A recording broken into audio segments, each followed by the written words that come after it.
Conferência Literal 2021. Uma reunião de grandes nomes do meio cristão, abordando temas específicos e trazendo soluções práticas para a propagação do Evangelho. Realização Literal Books. Apoio Holy Digital. Rádio Transmundial. Sociedade Bíblica do Brasil. Web Rádio Frutificai. Há muito tempo, no país de Gales, o sonho de uma menina mudou a história das escrituras sagradas no mundo. Ela queria muito uma Bíblia para ser só sua. Esse sonho deu início a um grande movimento que implantou a primeira Sociedade da Bíblia em 1804. Tempos depois, em 1948, chega a vez das igrejas e cristãos brasileiros se unirem para fundar a Sociedade Bíblica do Brasil. Desde então, a SBB vem semeando a palavra de Deus e transformando vidas. Meu primeiro contato com a SBB foi no ano de sua fundação, em 1948. Eu tinha 6 anos de idade e, é claro, não tinha nem ideia do significado do gesto de meu pai. Lembro-me, apesar da pouca idade, de meu pai colocando num envelope uma oferta e dele dizendo: "Esta oferta é para a causa da Bíblia." Junto ia um papel com o nome dos 4 filhos. Isso significa que me tornei voluntário da SBB desde a sua fundação. Ame esta casa, ela te pertence, que vem há 73 anos semeando a palavra que transforma vidas. Em 1962, o programa Luz da Amazônia passa a levar assistência às comunidades ribeirinhas de Belém do Pará. Em 1966, a SBB finalmente recebe do Conselho Nacional de Serviços Sociais o certificado de entidade filantrópica. Em 1987, é inaugurada a sede nacional da SBB na cidade de Barueri, em São Paulo. Mais tarde, em 1995, no mesmo local é inaugurada a Gráfica da Bíblia, que em apenas 2 anos de trabalho passou a produzir Bíblias também para outros países. Meu nome é Márcio, trabalho no setor de rotativa impressão há 15 anos e a minha chegada aqui na SBB foi em 2007. Eu não conhecia Jesus e de alguns anos para cá a minha vida ela foi transformada pela palavra de Deus. Minha história com a Sociedade Bíblica é uma história de amor. Trabalho na Sociedade Bíblica, vai completar 22 anos esse ano, em dezembro. Eu aprendi da palavra de Deus, trabalhando com a palavra de Deus e aplicando também na minha vida e passando para as minhas filhas. No departamento a gente lê a Bíblia, a gente está lendo a Nova Almeida Atualizada, todo dia a gente lê um capítulo. Vai completar 3 anos que a gente está fazendo isso, a gente ainda não terminou, a gente está no caminho, então a gente vive também o que a gente trabalha. Sociedade Bíblica do Brasil, há 73 anos levando esperança com a palavra. Junte-se a nós, faça parte da causa da Bíblia. O Momento RTM é o informativo da Rádio Transmundial. É mais uma ferramenta de informação que trazemos para você. A tecnologia nunca foi o problema. O problema é como a gente usa essa tecnologia. Ou seja, nós como cristãos temos que fazer um uso redentivo dessas novas tecnologias que estão à nossa disposição para alcançarmos as pessoas da melhor forma possível, usando o bom lado que essas tecnologias nos trazem e também tentando, de alguma forma, contornar os problemas que vêm embutidos com elas. Então essa é a grande tarefa das igrejas e das suas lideranças. Isso nos motiva a sermos uma extensão da igreja em todos os lugares. Como parte da igreja, temos um grande desafio: refletir a Cristo nas nossas atitudes. Isso nos mostra algo muito importante. Não somos uma ilha, somos coletividade, nos relacionamos com o restante da sociedade. A grande questão que fica é: que imagem temos passado a quem nos vê? A igreja, ela passa por grandes transformações nesta pandemia. E eu não estou colocando no passado, passou. Ela está passando por grandes transformações. O templo, a cultura do templo encontrou as suas portas fechadas, mas a igreja ela está mais viva do que nunca. O que nos desafia aos pastores a estabelecer novas formas de ser igreja e desenvolver uma igreja saudável. A forma como nós vamos cuidar da igreja e dos nossos relacionamentos farão toda a diferença neste tempo. A Igreja do Futuro já começou. Ela está nos adolescentes e jovens que participam das nossas comunidades locais. A base do engajamento é a integração.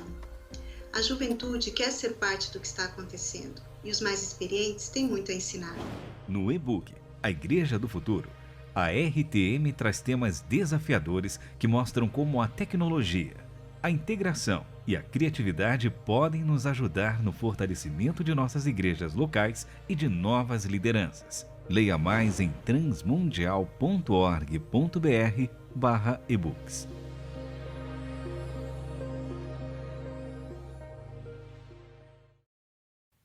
Olá, eu sou o pastor Atilano Muradas, eu sou jornalista, teólogo, escritor e compositor, e eu estou aqui para falar um tema muito importante que está neste livro aqui, que é o livro Cristianismo Pós-Pandemia. Eu escrevi os capítulos 4 e 11. Esse livro foi organizado pelo Neriel Lopes e foi lançado pela editora Vida. Mas antes de eu entrar no assunto, eu queria agradecer muito ao próprio Neriel Lopes, que organizou essa conferência, e toda a sua equipe, e agradecer também a todos os meus companheiros de palestra, que Deus possa nos abençoar. Muito bem, eu vou estar falando especificamente sobre o capítulo em que eu dei o título de Confinamento é viver em uma nova velha sociedade. Pode ser que alguém fique assim meio incomodado de eu falar em confinamento neste momento, haja vista que nós não temos mais confinamento. Não, em algumas cidades e até em alguns países ainda existe o confinamento, mas obviamente que ele está bem reduzido. Isso, teoricamente, como uma atividade, como uma lei, mas a gente sabe que, na verdade, na realidade mesmo, no dia verdadeiro, o isolamento continua, o confinamento continua, o distanciamento continua. Aliás, o distanciamento vai se prolongar por muito tempo, com certeza. Então, esse isolamento, porque as crianças continuam em casa, porque não tem escola, porque a igreja também ainda não voltou 100%, então é normal que o confinamento continue ainda nas casas. E alguns meses antes da pandemia, olha só que coincidência, eu estava falando com um amigo justamente sobre as técnicas que nós estamos utilizando para educar as crianças e até mesmo os adultos na igreja. Eu sou totalmente a favor de fantoches, de teatro, eu sou a favor de flanelógrafos e outras coisas que fujam das telas. Ou seja, eu acho que nós estamos com um uso excessivo de telas no mundo e eu acho que a gente deveria fugir disso. Eu sou totalmente a favor de quadro de giz, brincadeira de roda, pintar, colorir, música, trabalho manual, etc. Coisa que muita gente está abandonando. E eu conversava isso com um amigo e esse amigo até zombou de mim. Falei, rapaz, isso aí são coisas da pré-história. Hoje a gente usa coisas muito mais modernas. Nós trabalhamos com telas, com vídeos, com podcasts, nós trabalhamos com computadores, celulares, etc. Tudo bem, eu respeito, mas será que esse amigo meu está certo na sua posição? Ou será que eu que estou ultrapassado? Quem que está correto nessa conversa? Então é isso que nós vamos discutir. É um confinamento, é viver em uma nova velha sociedade. Vamos falar sobre essa dicotomia do passado com o presente, do velho com o novo. Nesta pandemia, eu creio que muitos pais redescobriram os filhos durante esse confinamento. Muitos pais descobriram. Eu gostaria de imaginar, inclusive, esse meu amigo digital, de quarentena com os seus 3 filhos. Ele tem 3 filhos. 3 filhos pequenos. Eu imagino ele, Eu queria ser um mosquitinho e estar ao lado dele, vendo o desespero dele com essas crianças dentro de casa. Aqueles meninos enérgicos, com vontade de brincar, com vontade de correr, dentro de um apartamento de 2, 3 quartos, fechado, Eu daria qualquer coisa para vê-lo revirando provavelmente o baú da vovó em busca dos fantoches, dos livros e de histórias ilustradas, apontando os lápis de cor e tirando o pó dos maços de folhas para poder escrever e colorir. Por certo, nessa pandemia houve mais diálogo, mais relacionamento entre pais e filhos. Pais e filhos voltaram a brincar juntos. Durante as refeições houve tempo para orar mais demorado, para quem sabe ler até um trecho da Bíblia. Houve tempo assim para poder fazer muitas coisas. Então eu creio que não deve ter sido fácil para muitos pais. Mas você sabe que no meu capítulo do livro aqui, eu fiz até uma brincadeira aqui. Eu fiquei falando, eu fiquei imaginando que esses dias desses pais com vários filhos dentro de casa, sem saber o que fazer, são bem parecidos com os dias da criação. Fiz um paralelo, uma brincadeira, né?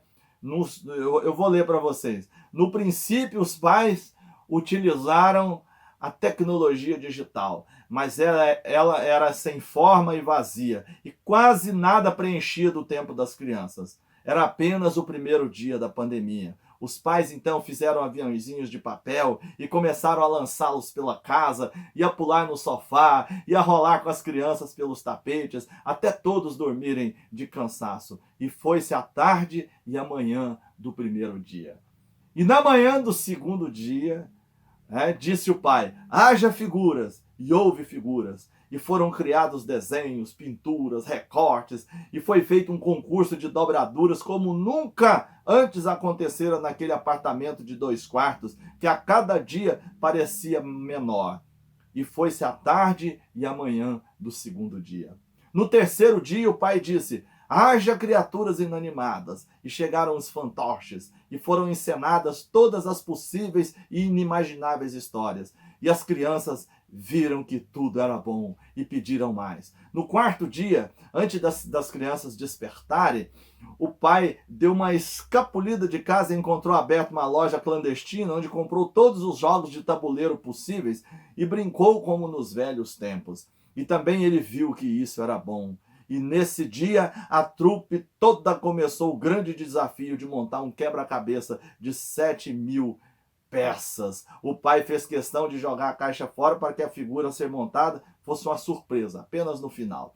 No quinto dia, o pai disse: haja histórias. E houve mais histórias. E o pai viu que os livros de histórias ilustradas eram bons. E foi lendo um a um com seus filhos. E assim se foi o quinto dia, tarde e manhã. No sexto dia, o pai disse: haja doces, bolos e saladas. A geladeira, então, produziu vegetais, frutas, farinhas, açúcares e sal. E durante todo aquele dia, pais e filhos fizeram doces, bolos, saladas e muitas guloseimas. E assim, extasiados com a glicose lá em cima, eles foram dormir. Claro, depois de encaixar mais muitas peças no quebra-cabeça, e todos viram que isso era muito bom. No sétimo dia, supostamente o dia de descanso, não houve pausa. E as atividades começaram cedo, com força total. As paredes se tornaram belas, com pueris paisagens desenhadas à mão, e a energia das crianças parecia ter aumentado. E essa foi só a primeira semana da pandemia. Vocês imaginam? Gente, a gente tem que inventar realmente as coisas para as crianças poderem fazer em casa, né? E, por certo, de vez em quando eles voltavam para o celular e para o computador, como uma opção. Mas parece que esses apetrechos digitais realmente perderam a graça diante de tantas coisas criativas que eles tiraram lá dos armários. De fato, eu acho que a vida era bem mais interessante antes da internet chegar, antes dos celulares e antes dos computadores. Será que esse meu amigo chegou a essa conclusão também? Mas assim que a pandemia deu uma relaxada, esses pais olharam para a rua, tinha gente, foram para a rua e foram brincar de pique-pega, de amarelinha, de esconde-esconde, de caça ao tesouro, de bolinha de gude, pula-corda e empinaram pipa. Minha esperança, francamente, é que pais e filhos continuem assim depois da pandemia. Aliás, tem crianças que dizem pra gente que não, essa pandemia podia durar mais, porque eu não preciso ir para a escola e eu fico o dia inteiro com meu pai e a minha mãe. A vida não é assim, infelizmente. Mas dentro do possível, né, que os pais continuem esse trabalho de educação com seus filhos, de brincar com seus filhos, de participar da vida dos seus filhos, né? Cumprindo aquilo que diz Provérbios 22:6. Ensina a criança no caminho que deve andar, e ainda quando for velho, não se desviará dele. Eu me lembro que eu li um livro cujo título era assim: Quando o seu filho tem entre 6 e 12 anos. Até aí um título normal. Quando o seu filho tem entre 6 e 12 anos, muita gente tem filhos dentro dessa faixa etária. Mas o que me chamou a atenção foi a frase que estava embaixo do título. A última chance que você tem de tê-lo ao seu lado. Eu comprei 10 livros logo, já li um e dei para os amigos que tinham filhos nessa idade. Então, quando seu filho tem entre 6 e 12 anos, a última chance que você tem de tê-lo ao seu lado. Porque daí em diante ele vai seguir o caminho dele, é mais complicado.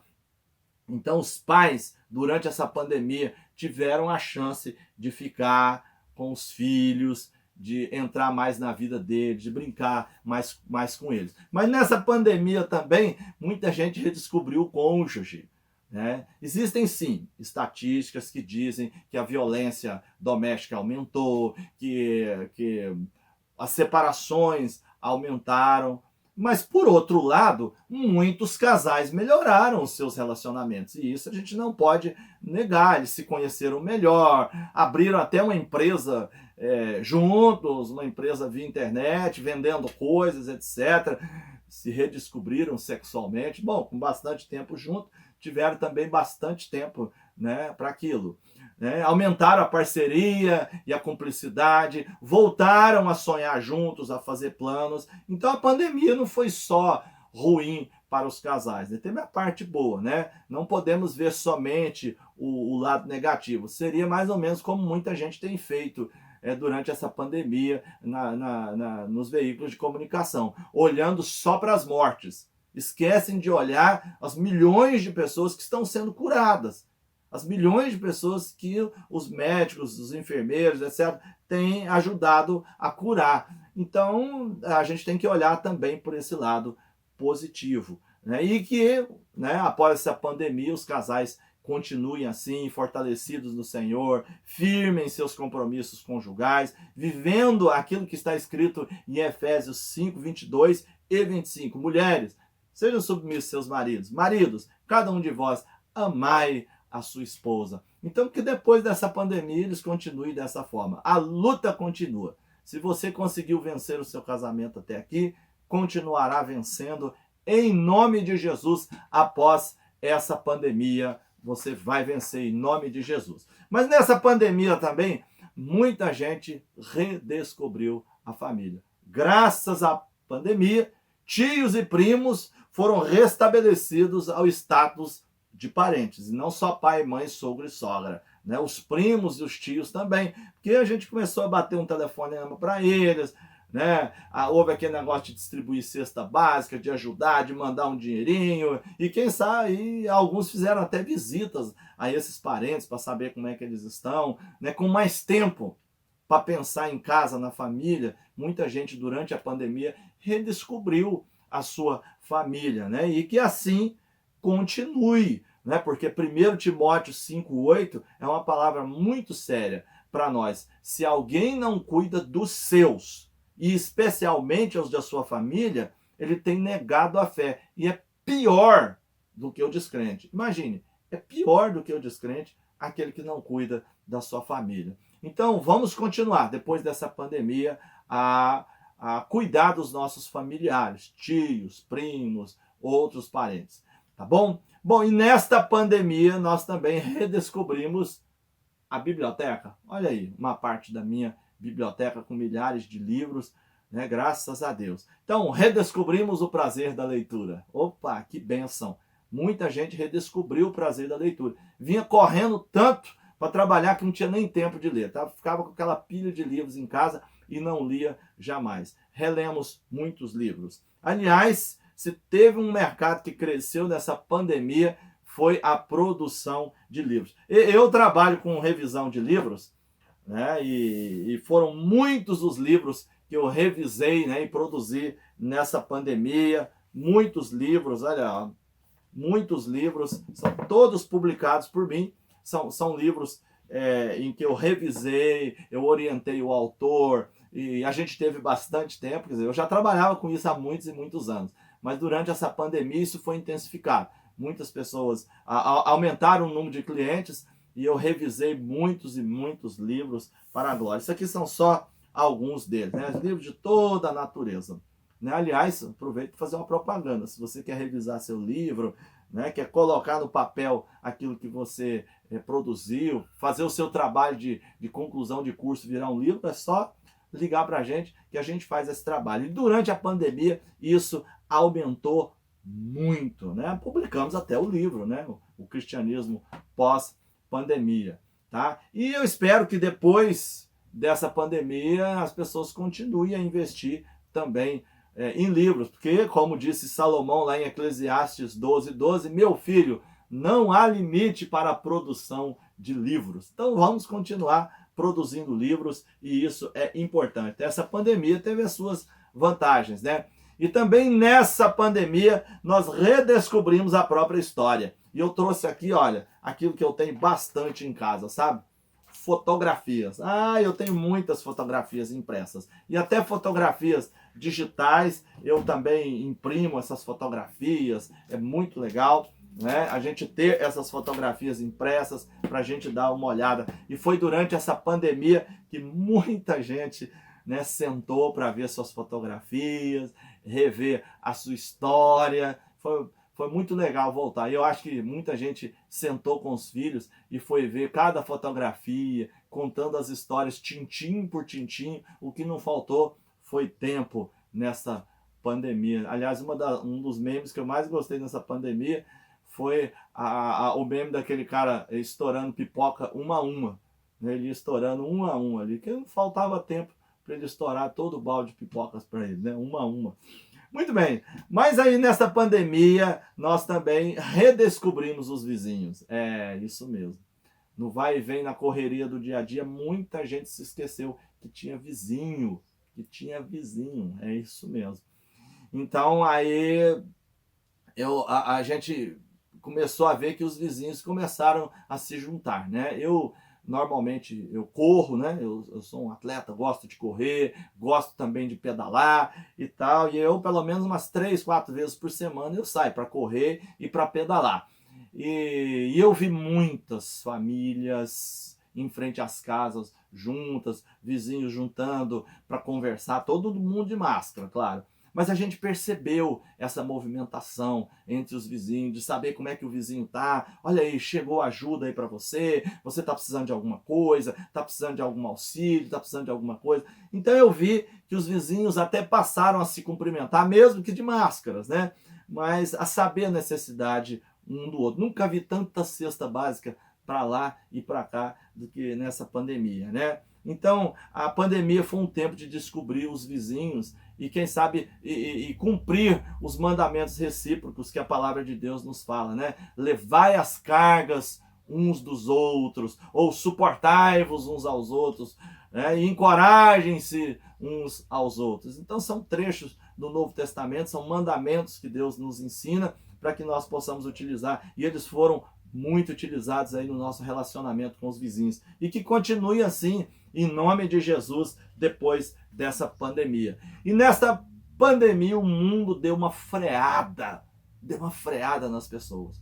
Todo mundo estava numa correria assim, desenfreada pelo lucro, pelo dinheiro, pelo trabalho, né, pela promoção, pelas conquistas. Né? E a tecnologia passou a ser prioridade. Nossa, meu Deus, só se fala em celular, e só se fala em vídeo, só se fala em tecnologia, e tudo estava ficando mais importante que o relacionamento com pessoas de verdade.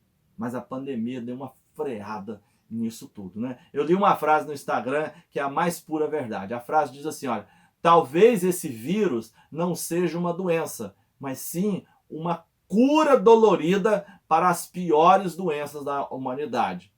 egoísmo, consumismo, arrogância, ignorância, hipocrisia, preconceito e prepotência. Essa pandemia talvez foi para acabar com essas coisas no nosso meio, melhorar a nossa atitude interior com relação uns aos outros. Então o resultado final é que todos repensaram seus valores espirituais, seus valores materiais, seus valores familiares. Então a pandemia teve essa conotação. E esperemos que continue, né? Que nós tenhamos realmente aprendido essa lição e passemos a viver de uma nova forma mais simples e verdadeira. Mas com essa parada mundial, né, veio à tona repensar, será que o mundo era melhor antes da tecnologia? Será que a tecnologia realmente melhorou o nosso mundo?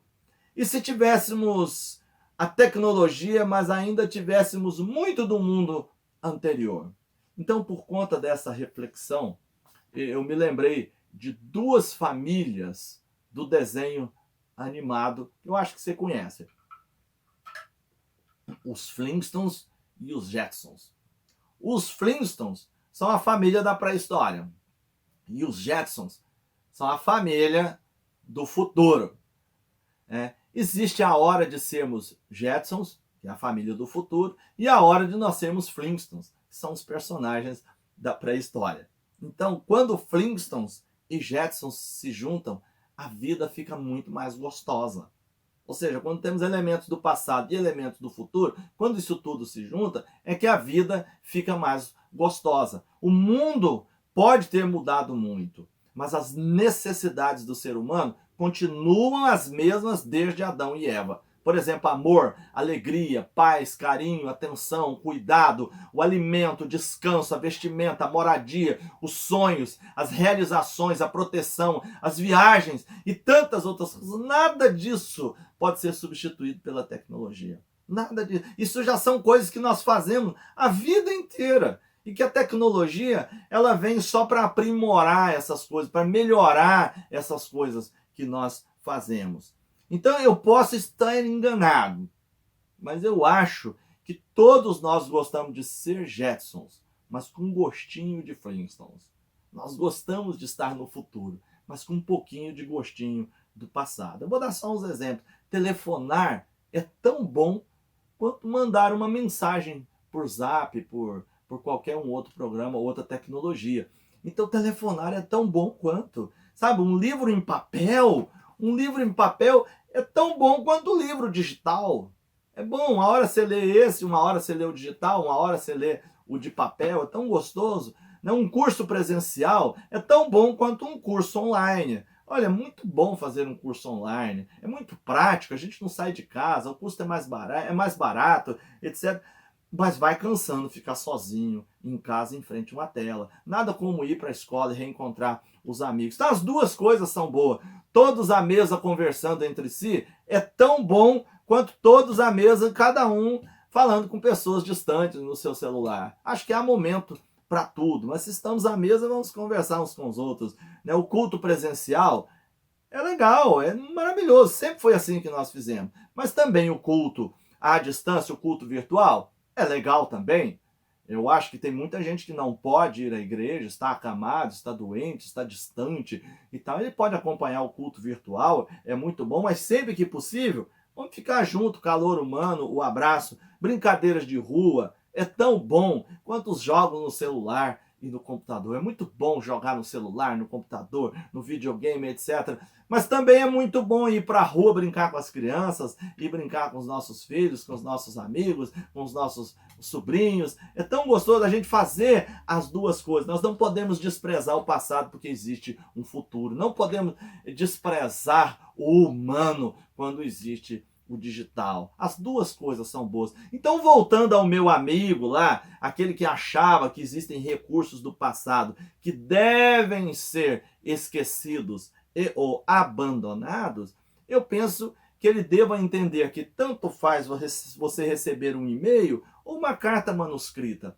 As duas coisas são boas. Tanto faz você contar histórias em um vídeo ou exibir uma ilustração para as pessoas verem, para as crianças verem. Tanto faz você usar um fantoche ou uma imagem projetada, tanto faz usar o flanelógrafo ou o PowerPoint, tanto faz. Então, tudo é válido, como quando quem conduz a brincadeira é gentil, carinhoso e o que se quer é passar princípios nobres e verdadeiros. A pandemia ensinou isso a milhões de pais digitais. Filhos, apesar de gostarem muito de telas, eles também gostam dos pais, gostam do abraço, gostam da proximidade das pessoas com eles. Então, o que parece velho para nós é completamente novo para as crianças. Completamente novo para as crianças e para os adultos de hoje. Até adultos, sabe? Músicas, fotografias em papel, atividades manuais, brincadeiras. Aliás, eu aproveito até para falar sobre a Bíblia.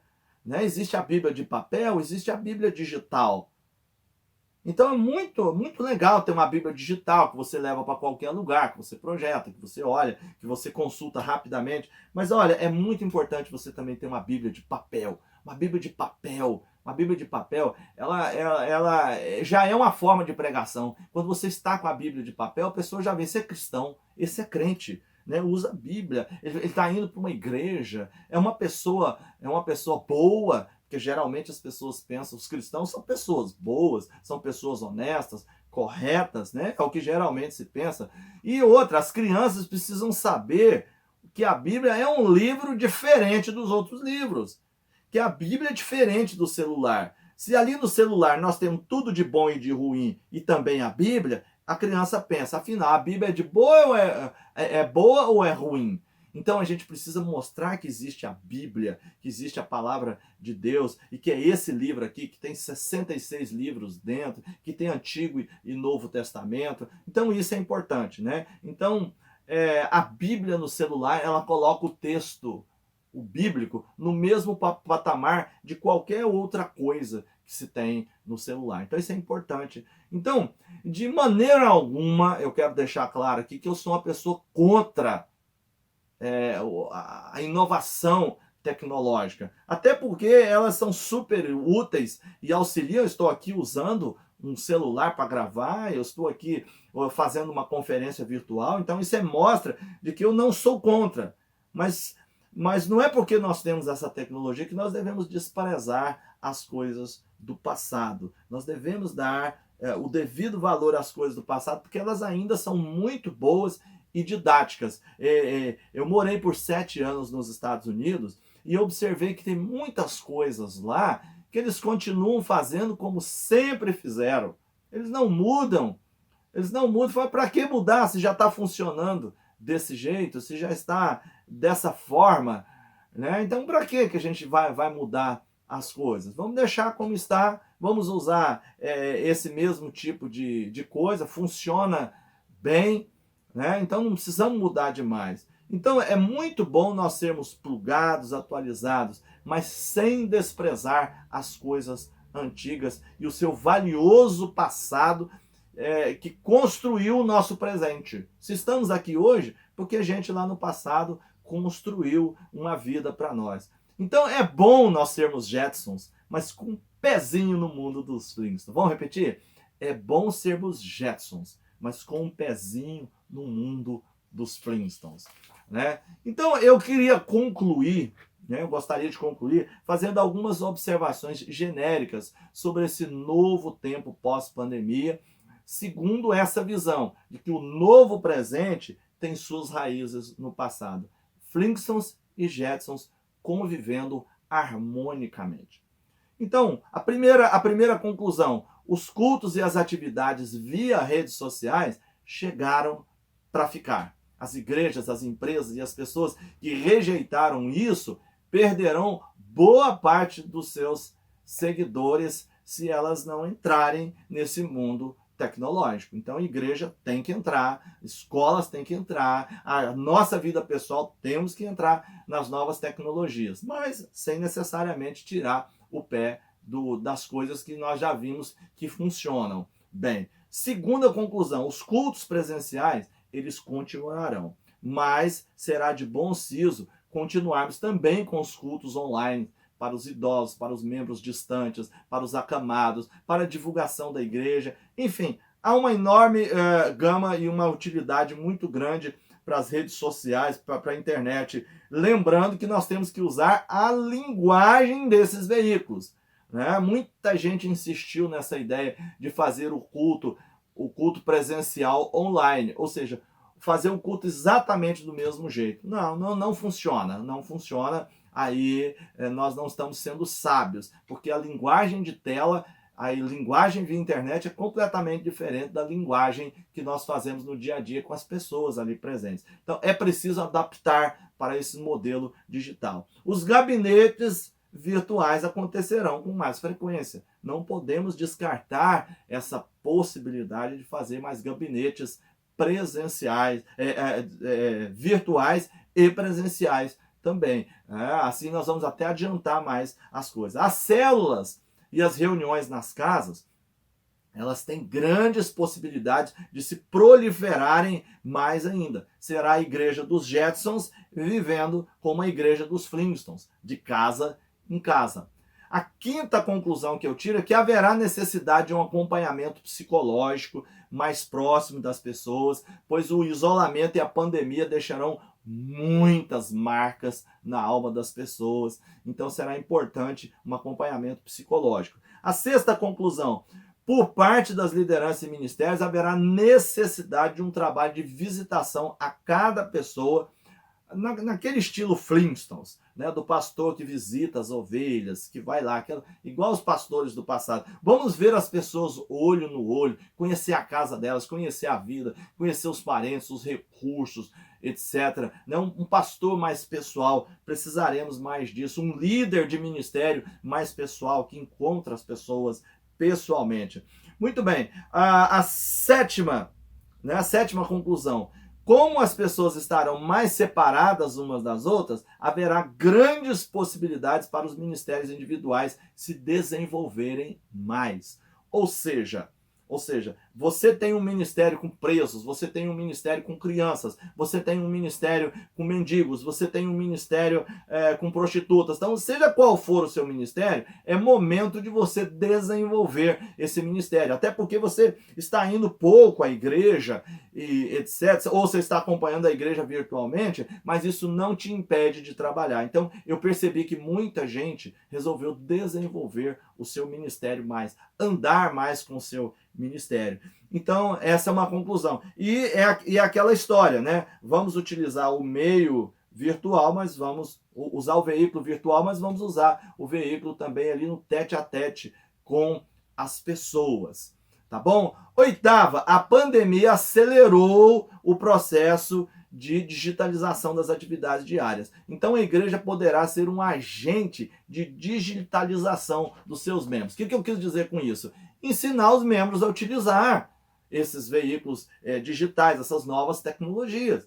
Pare um tempo, ensine os irmãos mais idosos, mais velhos, a como utilizar o celular, o computador, para poder acompanhar os cultos, ensinando as pessoas a fazer isso, tá? E nos cultos virtuais, a minha nona conclusão, que nos cultos virtuais é preciso o desenvolvimento de mais músicas de ensino. Eu acho que nós, na igreja, estamos muito bons em fazer músicas de louvor congregacional. Está todo mundo junto ali, é mais fácil da gente cantar junto, etc. É mais caloroso.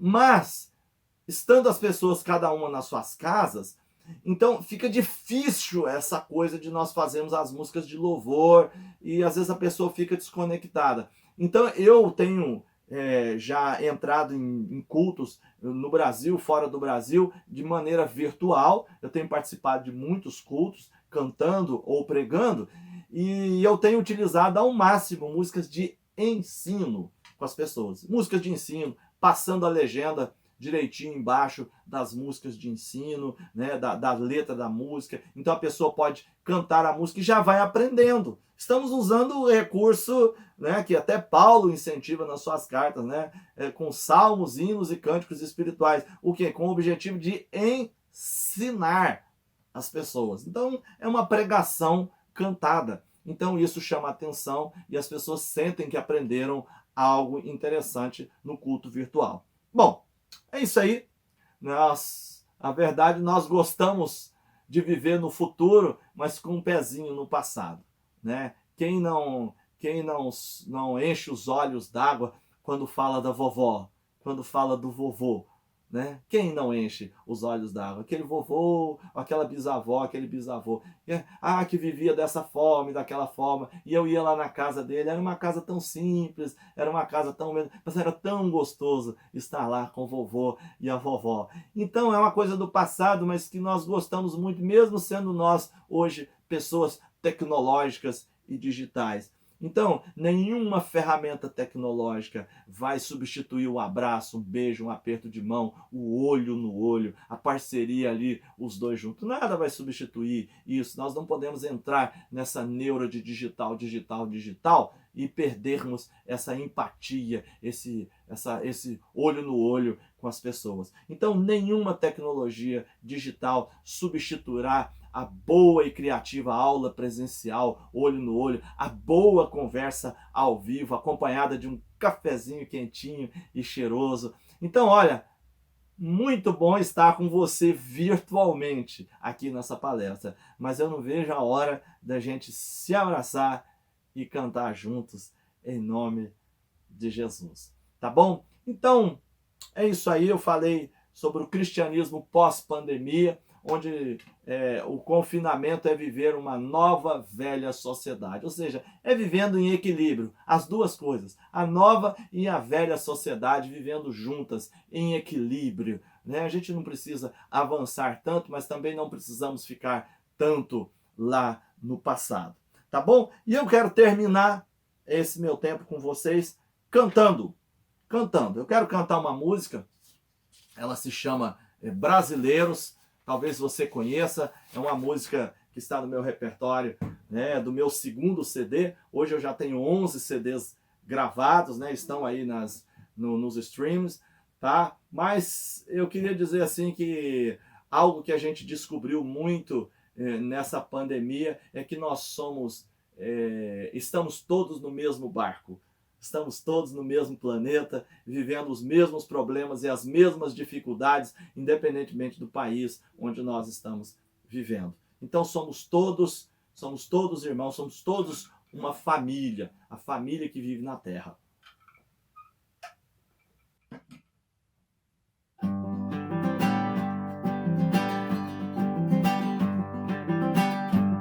O mineiro fala ai, o gaúcho fala tchê, o carioca fala x, o nordestino fala gente, o goiano quer piqui, o baiano vatapá, o paulista come pizza, o nortista tacacá. Mas são todos brasileiros, povo amigo hospitaleiro, filhos de uma mesma terra, onde a paz e não a guerra. Mas são todos brasileiros, povo alegre companheiro, conquistando as nações com seu grande coração.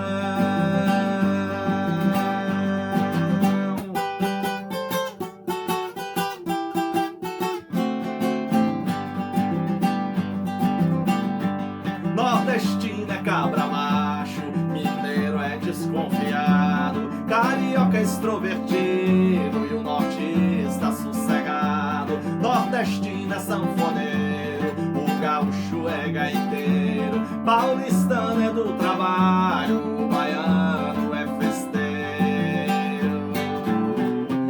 Mas o grande Deus do céu não é como alguns de nós, que se acham mais que os outros e desprezam os demais.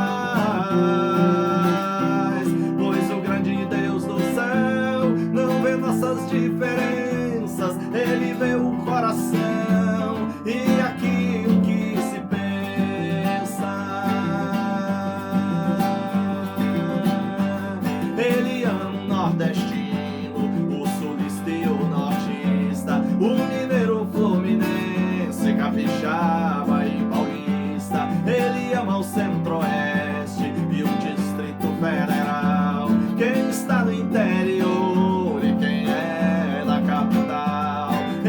ama os outros povos, ele ama os estrangeiros, os apátridas também, pois é Deus do mundo inteiro.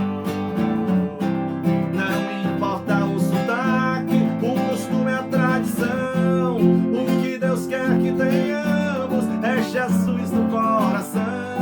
Então, não importa a sua origem, não importa a sua cor, o que Deus quer que vivamos é o verdadeiro amor, o amor, Jesus, o amor, Jesus.